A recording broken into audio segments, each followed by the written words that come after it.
Liberal Viewer presents. So, if you've been watching Fox News this week, you know the Bush administration's been slow to call for a ceasefire in Lebanon because they want Israel to do more damage to the Hezbollah first.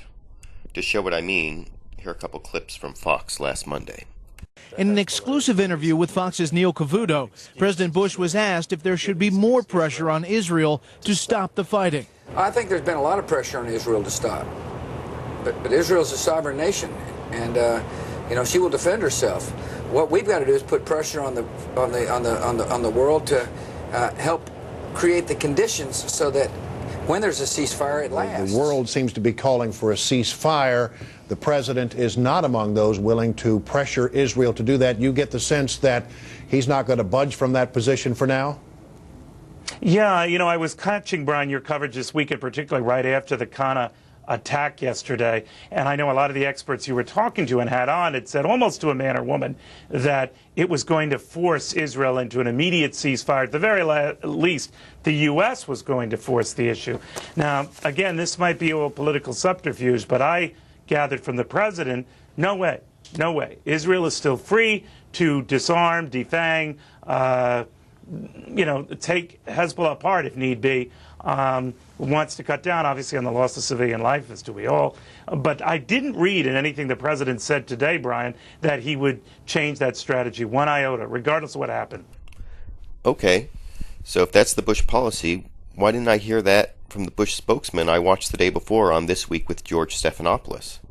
Instead, I watched Undersecretary of State Nicholas Burns give this answer.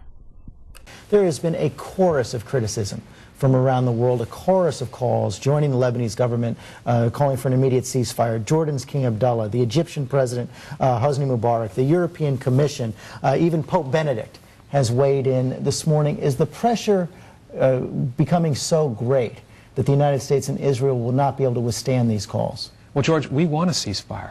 We've been working towards an end to these hostilities for 2 weeks now. It's not easy. This is a very challenging environment. It's a war zone. Darn it. Why do we always have to negotiate the ceasefires in the war zones?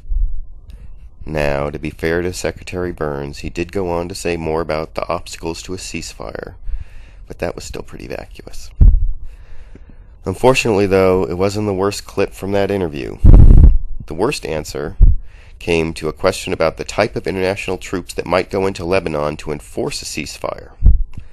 See if you can tell what is missing. Both the President and the British Prime Minister Tony Blair have talked about a strong, robust force that would really be able to engage Hezbollah. Other countries like France have said, no, they're not going to go in unless Hezbollah accepts their presence. I mean, what kind of rules of engagement are you seeking? Well, I think we've learned from our experience over the last 10 years in Bosnia, in Kosovo, and Afghanistan that a force going into a war situation has got to be a strong force. Can anyone think of another country that should have taught us lessons about needing the right size force with the right rules of engagement? Does this mean the Bush administration still refuses to learn any lessons from U.S. mistakes in Iraq? I YouTube, you decide.